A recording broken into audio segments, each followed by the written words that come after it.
Haleluya. Haleluya. Ni kuki mutanga ifeza zanyu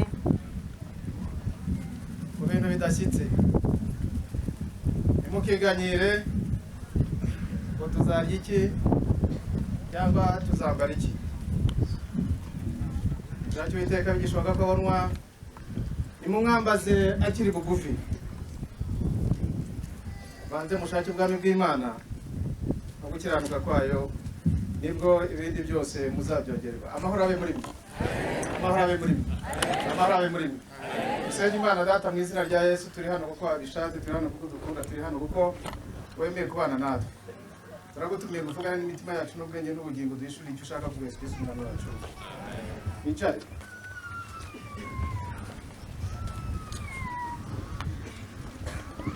Turashima Imana cyane kuko uyu munsi dushima kuga buri wese kandi dushimira ibihe nk'ibi ngibi. Turabizi hashize igihe kinini, igihe nk'imyaka 2 isi yose n'u Rwanda duhanganye n'icyorezo cya COVID-19 coronavirus, aho byagezeho abantu bakaguma mu nzu, bakaguma mu rugo, bakaguma mu mirenge. Ubu tukaba twemerewe kugendagenda ndetse tukaba twemerewe no gusenga. Coronavirus iracyahari, tugomba gukomeza kuyirinda cyane, tukaza ingamba kugira ngo itazongera ikagaruka ikadusubiza muri bwa buzima bugoranye. Kandi uko twubahiriza ingamba tunagendana n'ibyiciro biriho, dushima leta y'u Rwanda aho inkingo zirimo kugenda zikwirakwizwa kugira ngo abantu barusheho kugira ubuzima n'umutekano. Ariko byose uruhare rwacu ni ngombwa. Nubwo uruhare rwacu ari ngombwa, rurahari mu kwirinda coronavirus no kubahiriza andi mabwiriza. Ariko nk'abantu baremwe n'Imana, nk'abakristo, dufite n'izindi nshingano zikomeye. Dufite inshingano zo kuzirikana Imana yacu. Turi mu mpera z'umwaka, mu minsi mikeya baratangira gushyiraho za ndirimbo zivuga ngo none dore umwaka urashize uwundi uratashye. Akavuga ngo twongere twishime tunezerwe. Izo ndirimbo zisoza umwaka hazamo n'izindi zivuga ngo niki watanze mwana wa Adamu. Turacyariho, baracyahumeka. Hari abavuye muri ubu buzima basize COVID-19, hari abazize izindi mpamvu zitandukanye nk'uko bibaho, ariko wowe nanjye turacyariho. Ibyo ni byo gushimira Imana. Turashima Imana tugana mu mpera z'umwaka, tunagera ahantu abakristo twibuka kuvuka kwa Yesu, umunsi mukuru wa Noheli, nawo ufite ikivuze mu buzima bwacu, mu bugingo bwacu. Noheli ikivuze mu buzima bwacu dusanzwe tumenyereye, nuko itwibutsa urukundo Imana yakunze isi. Urwo rukundo rugatuma itanga umwana wawe w'ikinege kugira ngo umwizera wese atarimburwa, ahubwo ahabwe ubugingo buhoraho. Ikibazo n'iki gitondo kirabaza ngo mbese ko umwaka ushize undi ukaba ugiye kuza, iyo usuzumye amezi ashize n'imyaka ishize usanga uhagaze hehe? Aho usanze uhagaze biraguha ngamba ki mu buzima bwawe nk'umuntu uri hano ku isi ufite umubiri? Ariko urafata na ngamba ki nk'umuntu uzi ko igihe kizagera muri ubu buzima ukimuka cyangwa bukarangira? Abahanga mu by'imitekerereze ya muntu n'imibereho hari ibibazo bitatu bavuga umuntu wese atazasimbuka byanze bikunze. Hari iherezo ry'umuntu, wabyemera utabyemera igihe kizagera. Niyo waramba ukaramba igihe kirekire, uwo tuzi waramba igihe kirekire witwa Metusela wamaze imyaka 990, ariko bigeze kuri Nowa 120. Hari n'abava mu isi bakiri mu nda, hari n'ababa ari impinja. Ibyo biratandukanye. Ibyo byose ntabwo ari twe tubigena, ni ikibazo kivuga ngo umuntu wese agira aho ahera akagira n'aho arangiriza. Isore baravuga ngo cyico na mwanzo cyico na mwisho, igifite itangiriro kigira n'iherezo. Ikindi kibazo abantu bibaza udashobora gusimbuka nuko muri iyi si habaho ibyo twita ubusumbane. Ubusumbane bubaho mu ngeri zitandukanye. Ikibazo kikavuga ngo biterwa n'icyo amaherezo azabaye hayo. Hejuru ya byose abantu bakwibaza ibibazo bitandukanye, ariko mu byo tugomba kumenya ni uko abantu banibaza ngo mbese hagiye habaho impaka zitandukanye. Abantu benshi bakibaza ngo mbese isi yaremwe nande. Bamwe bagerageza kurashya imigeri bavuga ngo ni siyanse, ariko bagera ku masiyanse bigahinduka, bigahagarara. Hanyuma hari abahanga bo mu kinyejana cya 14 bakoze ishyirahamwe ryabo, abashakashatsi baza kugera ahantu bavuga ko hejuru y'amasiyanse n'ubundi bumenyi hariho Imana. Aho niho byagarukiye. Hanyuma muri iki gitondo intego turimo kugenderaho, intego inama nkuru yatanze na aya magambo ari muri Yesaya 55:6. Ushake Uwiteka bigishoboka ko abona, mwambaze akiri bugufi. Gushaka Uwiteka biravuga gushaka umuremyi, kandi iyo dusobanuye gushaka ubundi mu Kinyarwanda no mu buryo busanzwe bw'imibereho, umuntu ashaka kubera impamvu ebyiri: ushaka icyo ukeneye cyangwa ugashaka icyo wabuze.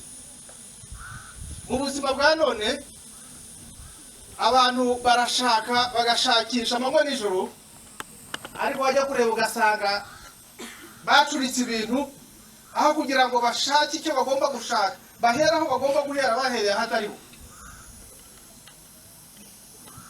Ubuzima bwa muntu inama isumba izindi, igipimo gisumba izindi, ni ukuvuga ngo tubanze dushake Uwiteka. Gushaka Imana biza ari ihame ry'ibanze, kuko ufite Imana aba afite byose. Umunyarwanda we yabyise ikintu cyitwa agasani. Ariyo mpamvu abanyarwanda ba kera sinzi abo uko batukana, ariko iyo wananiraga umuntu yaragutukangura akabura agasani. Iyo bangura akabura agasani, yabangura akabura Imana. Kubura Imana mu buzima bwawe ni ukubura byose, ni ukubura aho ngaho udafite icyerekezo, udafite aho uva naho ugera. Muri iki gitondo ndashatse kubabwira ngo igihe kirageze. Uko umwaka uhita ugataha, iyo umwaka ujya kurangira abantu batangira kwiha intego. Noneho umuntu umwe akavuga ati umwaka utaha nzakora iki, wenda nzagura imodoka, nzubaka inzu, nzagura inka n'ibindi n'ibindi, ariko ntibamenye ngo ikibanze ni iki. Muri iki gitondo ntabwo nzi ikiguhangayikishije wowe, ntabwo nzi icyo wifuza guheraho. Birashoboka ko hari abifuza gushaka amafaranga, hari imvugo numvise ngo hari abashaka amafaranga nk'abayataye. Birashoboka ko hari abifuza gushaka imirimo. Birashoboka ko hari abifuza, abasore bifuza gushaka abagore, inkumi zifuza gushaka abagabo. Birashoboka ko hari ababyeyi bashaka abana. Birashoboka ko hari abashaka promosiyo mu kazi. Birashoboka ko hari abanyeshuri bashaka amanota no kwimuka. Birashoboka ko hari abashaka amahoro, ariko turayashaka dute? Turayashakira hehe? Mu bice badusomeye Yesaya 55 na Matayo 6, bombi bafite icyo bahuriraho.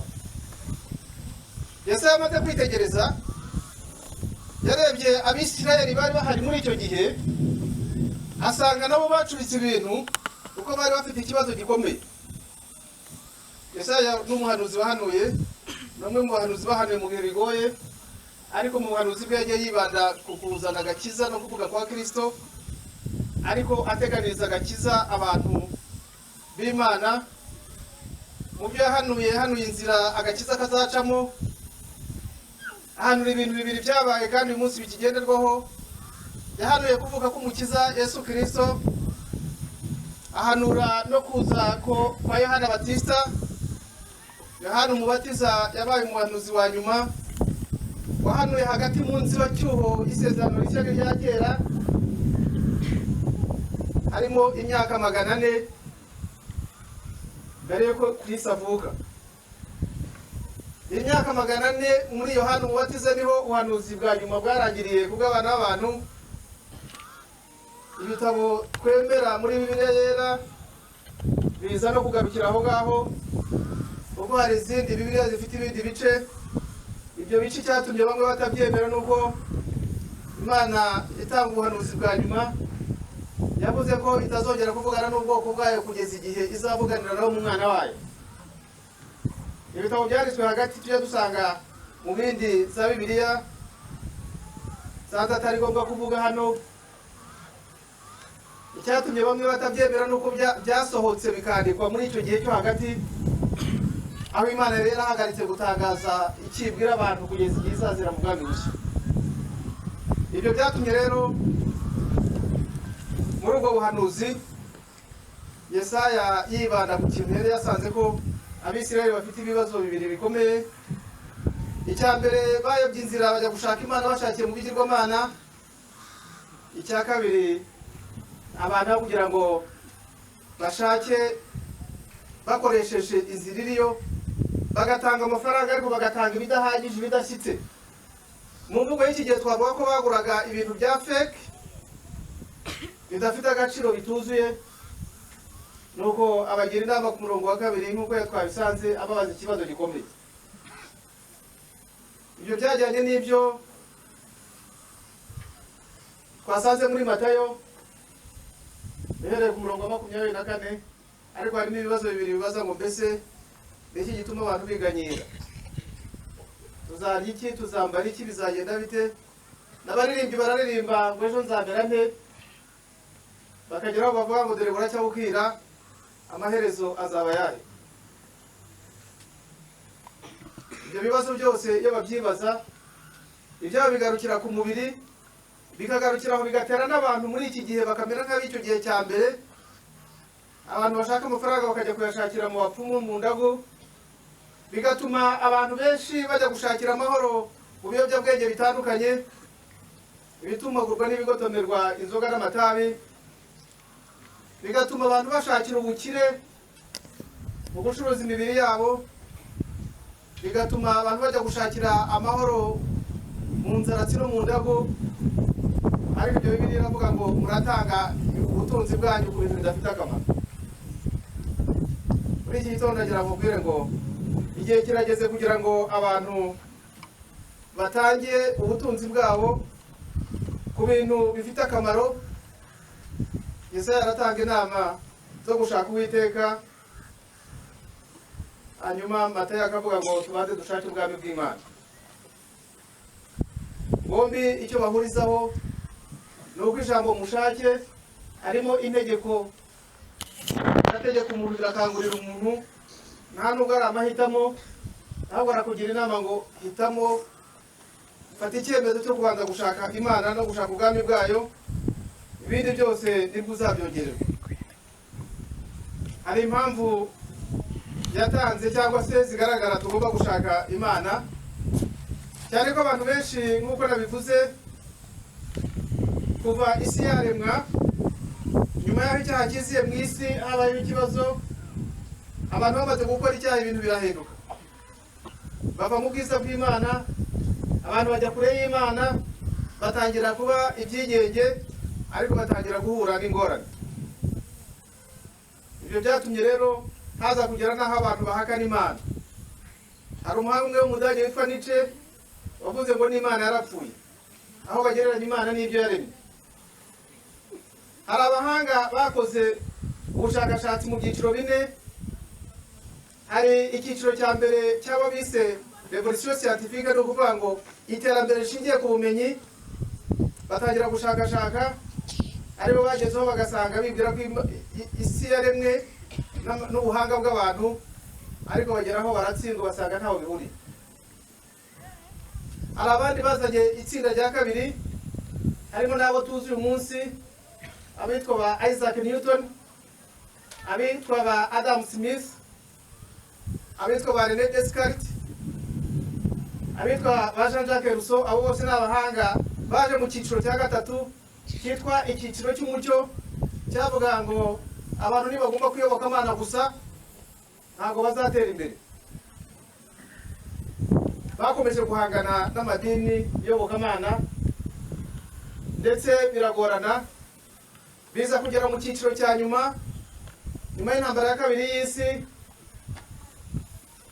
aho umuhanga witwa Joseph Stalin yadukanye ibintu byitwa ubukomunisiti, aho ibintu byose bigomba guhurizwa hamwe, ariko bose baza kugwa mu mutego umwe wo kuvuga ngo umuntu agomba kuyoborwa n'ibitekerezo bye gusa. Bavuze ko umuntu agomba kuyoborwa n'ibitekerezo bye gusa, baje kugeraho bemera kuvangura iyobokamana n'imitekerereze ya muntu, hanyuma ibyo bitura abantu mu bibazo bikomeye.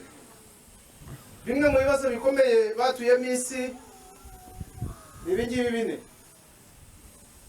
Icya mbere, bavuze ko umuntu agomba kwigenga, bigeraho bavuga ko umugambi Imana yari yararemye ko umugabo n'umugore bashyingiranwa, bo barabihindura ngo umuntu agomba gushyingiranwa n'uwo bahuje ibitsina ku bw'ubushake bwabo.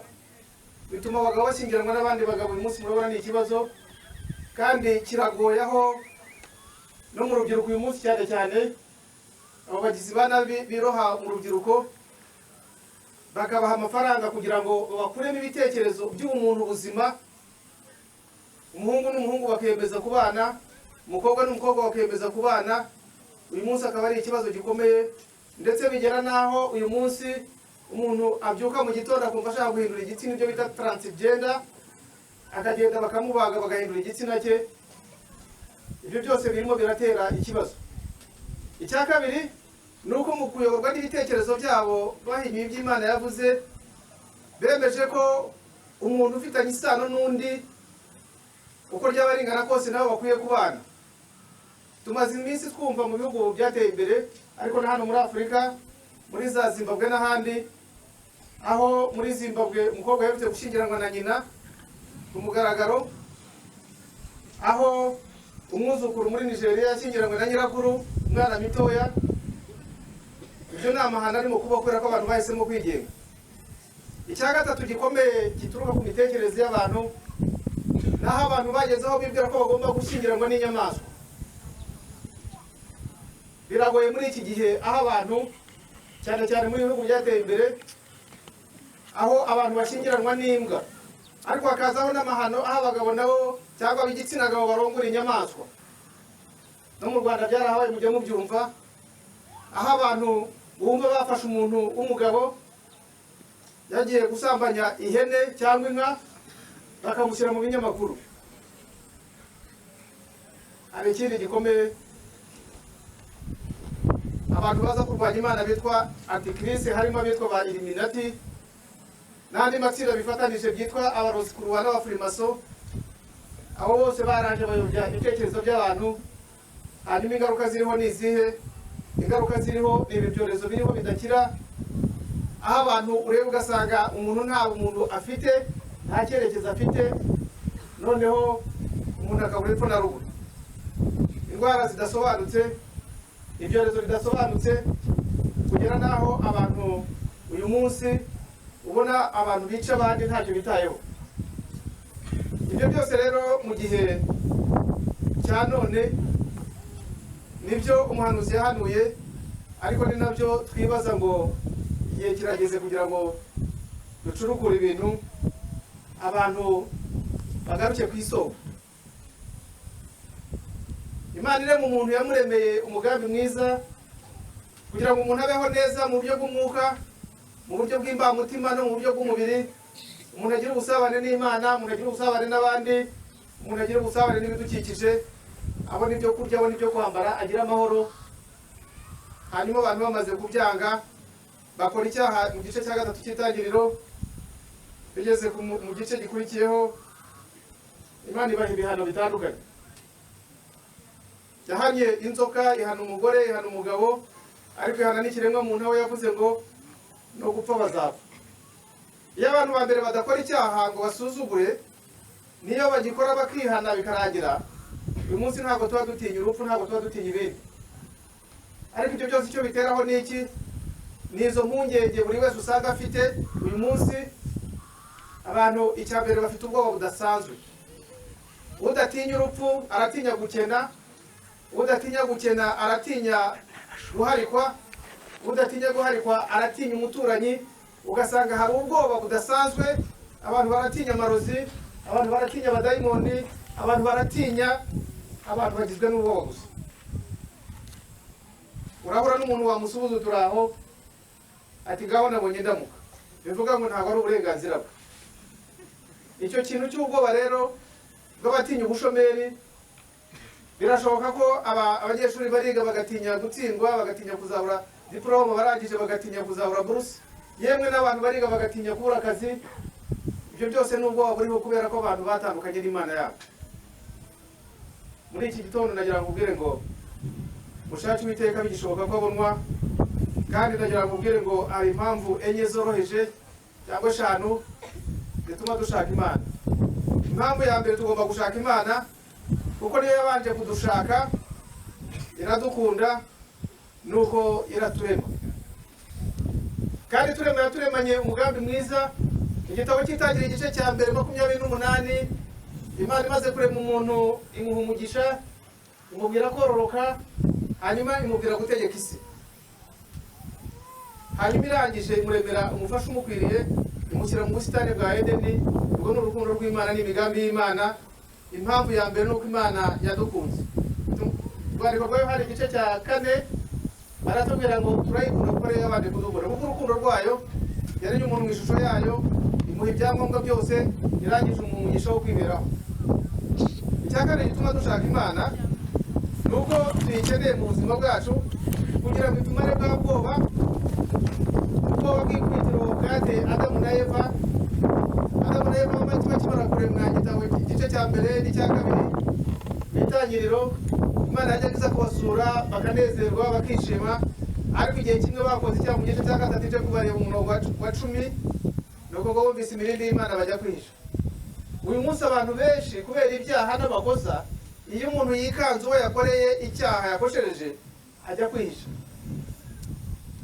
Abagabo barihisha abagore, abagore barihisha abagabo, ababyeyi barihisha abana, abakundanye barakwepana kubera ko bahemukiranye, bikazagera no kubaturanyi, umuntu akumva adashaka guhura n'umuturanyi we kubera iki? Kubera ko yamukoshereje.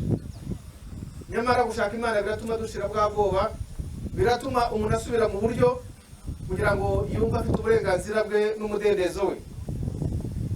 Ikindi, kuko Imana yakunze isi, ni urukundo rwayo dusanga muri Yohana 3:16 igatanga umwana wayo. Ibyo bitubwira ngo Imana imaze kubona intege nke za muntu, yahisemo kwihindura umuntu, yohereza umwana wa Yesu Kristo kugira ngo aze gusa natwe, avukire rimwe natwe, akure kimwe n'abandi bana, ahure n'ibibazo nk'ibyo duhura nabyo: izuba, imvura, inzara, inyota, ubwanganyi, ubugome, byose Yesu yahuye nabyo kugeza apfuye no ku musaraba, ku buryo nta rwitwazo twashobora kugira. Nyuma y'ibyo ngibyo nanone tugomba gushaka Imana, kuko biracyashoboka. Abantu benshi bibwira ko byarangiye, hari n'abakora ibyaha bakumva babaye baruharwa. Umuntu akavuga ati njye byararangiye, aho nageze ntago nakoze ibyaha byinshi, Imana ntiyambabarira. Ndagira ngo utangarize ko muri iki gitondo Imana kubw'imbabazi zayo nyinshi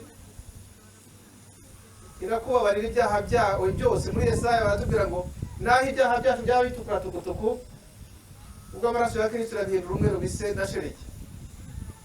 Iyo Mana muri Yeremiya 29:13 yatanzeho umuriro avuga ngo muzanshaka mu mbone, nimunshakana umutima wanyu wose. Hanyuma icya gatanu gituma dushaka Imana mu gihe cya none, nuko iyi Mana tugomba gushaka, aya ni amahirwe ya nyuma dufite. Bibiliya itubwira ngo duhore twiteguye ko tutazi umunsi cyangwa igihe, kuko n'ejo bundi byahinduka. Impamvu nuko aya mahirwe dufite ashobora kurangira igihe icyo ari cyo cyose, kubera kutumva, kubera kwinangira. Noneho ntibibe bigishoboka mu gitabo cy'Imigani, ni igice cya mbere umurongo 27 na 28, baratubwira kandi bakatwereka ko gushaka Imana uyu munsi bigishoboka, ariko bikaba bigishoboka bishobora kuba ari yo mahirwe ya nyuma abantu twaba dufite, aho uwo murongo wa 27 na 28 bivuga ngo igihe muzatungurwa n'ubwoba nk'umugaru, ibyago byanyu bikaza nka serwakira, igihe umubabaro n'uburibwe bizabageraho, nibwo bazantakambira nkabihorera, bazashakana umwete wose ntibazambona. Ni ukuvuga ngo dufite amahirwe mu gihe cya none yo gushaka Imana kuko bigishoboka, dufite amahirwe yo gushaka Uwiteka kuko imbabazi zayo n'agahenge itanze, ariko twibuke ngo turabanza gushaka ubwami bwayo. Rero baraduha inzira yo gushaka Uwiteka, aho abantu bacuritse ibintu bakabanza guhera mu mafaranga, abantu bagashaka guhera mu bakomeye kumenyana n'abakomeye, abantu bakavanga amasaka n'amasakaramentu, aho abantu bavanga gusenga Imana no guterekera no kuraguza, abantu bakabivanga no gutanga za ruswa zinyuranye. Ibyo byose muri iki gitondo turabwirwa ngo nitubanze dushake ubwami bw'Imana. Dufite ingero nyinshi abantu b'Imana bahereye aho ngaho, kandi iyi mbuzi yuko bishobora kuba ari igihe cya nyuma. Mwibuke mu gihe cya Nowa yari aho n'abantu bidamarariye bakora ibyaha bitandukanye, batangira kuburirwa, ariko igihe kigeze Imana ibwira Nowa wari umukiranutsi, ubaza inkuge. Igihe bibazaga ngo hari mu mpeshyi abantu baramuseka bamwita umusazi, ariko amaze kuyuzuza Imana itegeka ko abantu bose Nowa n'umuryango we bajya mu nkuge. Abantu babonye anajyamo baravuga bati Nowa kuri umusazi, none ibisazi bitumye ujya no kwikingirana mu nzu. Ariko uko Imana yari yabigennye Nowa ajyamo n'umuryango we, ibyaremwe byose kigabo n'ikigore bimaze kujyamo, Imana niyo yakinze inkuge. Igitangaje nuko abantu baje gushaka Nowa, kuko mu gihe gito imvura yatangiye kugwa, babonye imvura ibaye nyinshi, abantu batangira kuza gukomanga. Nowa arababwira ati ntabwo ari byo bakinze, Imana niyo ikingiye inkuge. Dufite amahirwe yuko uyu munsi mujye ntirakingwa, dufite amahirwe yuko bigishoboka kubona Uwiteka, dufite amahirwe yuko ushobora kubona Imana kandi ukabona umugisha unyuze mu buryo. Abandi bantu bashatse Imana, umugabo witwa Salomo yashatse Imana, ajya kuyitambira ku musozi witwa Gibewoni. Amaze kwinezeza iramubwira ngo saba icyo ushaka. Uyu munsi wabwira umuntu ngo nasaba icyo ashaka, hari uwasaba amafaranga, hari uwasaba imodoka, hari uwasaba amatungo, hari uwasaba iki. Hari n'abagira isoni nkeya asaba ngo kwica ko abazi be bapfa. Ariko Salomo yasabye ubwenge, amaze kubuhabwa n'ibindi byose arabyongerwa. Tubwirwa ko yari umutunzi w'igitangaza, ngo umubabayeho bose ntawe ugeze amurusha ubutunzi. Ibyo biratujyana kwibaza ngo mbese twabona Imana gute? Hari ibintu bibiri twabwiwe byoroheje bitananira umuntu wese. Muri Yeremiya batubwiye ngo 29:13 ngo no kwishakisha umutima wose. Icya kabiri, igitabo cya Yesaya batubwiye murongo wa 7 n'uwa 8, baratubwira kwihana no kugarukira Uwiteka. Ibyo biragenda bigafata muri Zakariya, bigafata muri Yoweri, aho batubwira ko uburyo bworoheje bworoshye Imana yashyizeho no kugarukira Uwiteka. Imana kuko ari izintege nke za muntu, yarongera byoroshye yohereza umwana we Yesu Kristo. Umusore wari umutunzi bamubajije, abajije Yesu icyamujyana mu bwami bw'ijuru. Yesu amubwira kwitondera amategeko. Umusore agira ngo birahagije, aravuga ati amategeko yose kuva ku rya mbere kugeza ku rya 10 narayitondeye. Ariko Imana imubwiye gutanga ubutunzi bwe, acika igikuba. Uyu munsi icyo Imana ishaka ni umutima w'umuntu, kandi uwo mutima w'umuntu Imana yawushyize mu mategeko abiri yoroheje, ugutegeka kwa 2 no mu butumwa bwiza, ari Mariko 12 murongo wa 30 na 31. Yarahiniye muri abiri gusura banga ukundisha Uwiteka umutima wawe wose n'ubwenge bwawe bwose n'ubugingo bwawe bwose n'imbaraga zawe zose. Icya kabiri ravuga ngo ukunde mugenzi wawe nk'uko wikunda. Icyo dusabwa kugira ngo dusane imibanire yacu n'Imana nuko gushaka Imana twishakisha imitima. Gushaka Imana no kongera gusana isano ryacu, ubushuti bwacu, ubusabane bwacu n'Imana kugira ngo dufashe kugirana ubusabane n'abandi. Mu byo ukora byose, mu byo ushakisha byose, abantu bibwiye ko gushaka ibindi bintu bikomeye kurusha gushaka Imana, ariko n'umwana wa Yesu Kristo kugira ngo atangire umurimo yagombye kumara iminsi 40 n'amajoro 40 ashaka Imana abona kuyibona. Uyu munsi kugira ngo tubone Imana nuko tuyishakisha umutima wose n'ubwenge n'ubugingo.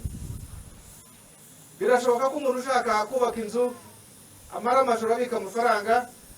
Birashoboka ko iyo ushaka kurangiza amashuri urara amajoro, ukirwa amajoro n'amanywa, ukajya muri etide ya nijoro ushaka diplome. Washaka diplome ukajya gushaka akazi. Ariko abantu bakibwira ngo gushaka Imana nibyo byoroshye, cyangwa bakibwira ko atari na ngombwa. Imana iratubwira ngo nimubanze mushake ubwami bw'Imana. Ijambo ry'Imana rivuga ngo tubanze dushake Imana, turayishakisha umutima wacu wose n'ubwenge n'ubugingo, turawushakira muri bagenzi bacu. Kugira ngo ibyo bishoboke, icya mbere nuko mu mibereho ya muntu ubanza Imana mu byo ukora byose. Uracuruza, urahinga, uriga, urorora, ukora akazi gatandukanye. Mu byo ukora byose abaririmbyi bajya baririmba ngo mbere na mbere Imana. Nubanza Imana mu gitondo ubyutse, ukabanza Imana utangira umwaka, ukabanza Imana uyitura imishinga ugiye gukora, ukabanza Imana ugiye kubaka urugo, utekereza gushaka umugabo cyangwa umugore, ukabanza Imana mu bibazo ufitanye n'urugo rwawe n'abaturanyi, uzaba igisubizo cyawe. Icyo dusabwa ni ukwemerera umwami wacu Yesu Kristo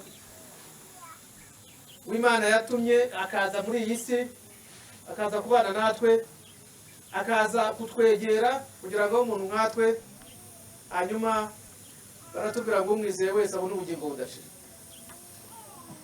Nibyo yivugiye mu byahishuriwe Yohana igice cya 3 umurongo wa 20.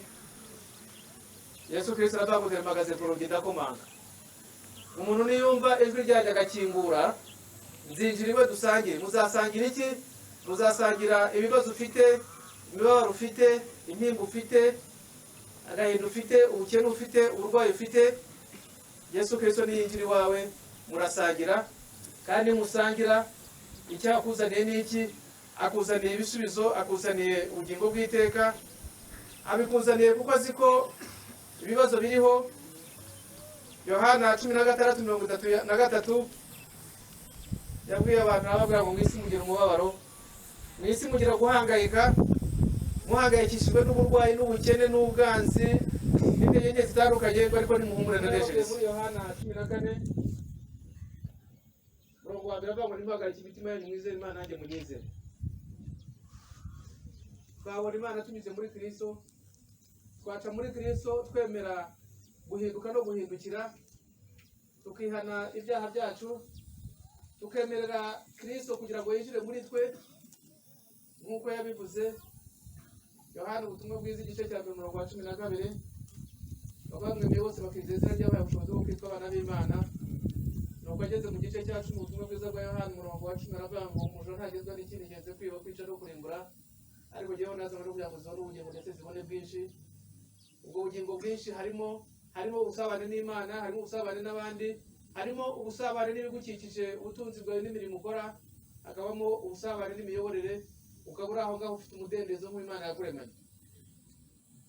Uracyasabwa kwakira Kristo, uracyasabwa guhindukira kuva mu nzira wari urimo ukajya mu zindi nzira Kristo akuyobora. Kandi yaravuze ngo ni nzira n'ukuri n'ubugingo, nawe ujya kwa Data ntamujyana. Niyo mpamvu asaba buri wese hano muri iki gitondo umuhindukirira ni ukwibuka ngo hari amakosa, hari ibibazo ufitanye n'abaturanyi, hari ibibazo ufitanye n'abo tubana, hari ibibazo ufitanye n'Imana yanjye. icya mbere nuko Bibiliya iratubwira mu Baheburayo n'ahandi umuntu udakunda umuvandimwe wawe mukunde so na nyoko wabonye ntabwo uzakunda Imana utazi utabona. Uburyo bworoheje bwo gushaka Imana nuko tubanza kwikirana na bagenzi bacu.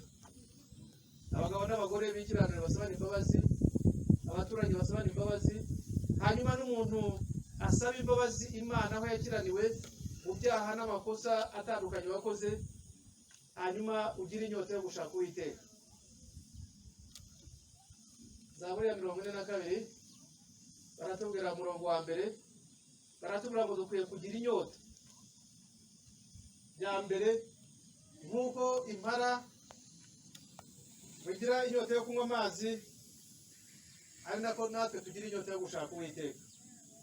Kubera ko nushaka Uwiteka wamubanje imbere uzamubona n'ibyo ukeneye byose azabizana, kuko isi iba yuzuye n'iby'Uwiteka, kandi yabisezeranyije abayubaha n'abayikunda ubwo yoherezaga umwana wayo. Yarangiza umwana wayo akavuga ngo dore ndi kumwe namwe iminsi yose kugera ku mperuka.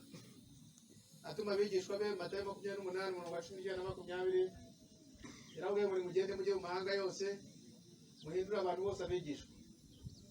Muri iki gitondo uri hano kuko uri umwigishwa wa Yesu, ariko uri na hano kugira ngo umwigishwa we hanyuma ube intumwa y'amahoro muri bagenzi bawe, aho uri, aho ugenda, aho ukora. Uri hano kandi kugira ngo ube umwiringirwa wa Kristo. Ikibazo ugizaho kugira ngo ujye mu bapfumu, ujye gutanga ruswa, ujye gushaka ibindi, uhamagara Imana kuko iravuga ngo ntabazana gutabara. Yeremiya 33:3 ukanda gukorera ibikomeye umuntu wese atamenye. Niyo mpamvu Yesu avuga ubutumwa bwo ku musozi, Matayo 5 kugeza ku 7 yabwiye abantu bahiriwe abari bo. Ageze ku murongo wa 8 icyo gice cya 5 aravuga ngo hahirwa imitima iboneye kuko aribo bazabona Imana. Muri iki gitondo ndakwifuriza kubona Imana mu bugingo bwawe, mu butunzi bwawe, mu mashuri yawe, mu rugo rwawe, mu buhinzi, mu bucuruzi, mu bukorikori, mu byo ukora byose. Ndakwifuriza kubona Imana. Iraboneka muri Kristo Yesu. Muri Kristo Yesu iraboneka niwihana kandi ukemerera kumukingurira, kuko uravuga ngo ni jyewe Alpha na Omega, n'itangiriro n'iherezo. Nicyo mbifuriza mu gitondo, twitegura gusoza umwaka, twitegura kwizihiza Noheli na Bonane. Ndakwifuriza gusuzuma ubuzima bwawe, hanyuma ngo ufate intego aho wabanza gushaka ubutunzi n'amashuti n'ibindi, ubanze gushaka Imana. Izaguha amafaranga, izaguha amashuri n'amanota na diplome, izaguha umugabo n'umugore, izaguha abana, izaguha amahoro, izagukiza indwara, izaguha umudendezo n'umutekano kugeza igihe guhaye ubugingo bw'iteka. Kuko nibyo yavuze mu Migani igice cya 10:22 n'igice cya 22:4 baraduhagarati yuko iby'Imana itanga nta mibabaro yongeraho. Mu gihe abantu bajya gushaka ubukire ikuzimu no mu busambanyi no mu biyobyabwenge, bagakuramo intambara zikomeye, bagakuramo ingaruka zikomeye, ariko baravuga ngo ngewe ibyo ntanga nta mibabaro yongeraho, nta mihangayiko yongeraho. Hanyuma igasoza ibabwira ngo ubukire Imana itanga, nako ubutunzi Imana itanga harimo ubukire, harimo icyubahiro n'ubugingo bw'iteka. Icyo mbifuriza ni uko uhereye ubu ngubu muyoboke Imana, mugakingura Kristo, mukazabona ubutunzi, mukazabona icyubahiro, mukazabona n'ubugingo bw'iteka. Mu izina rya Data wa twese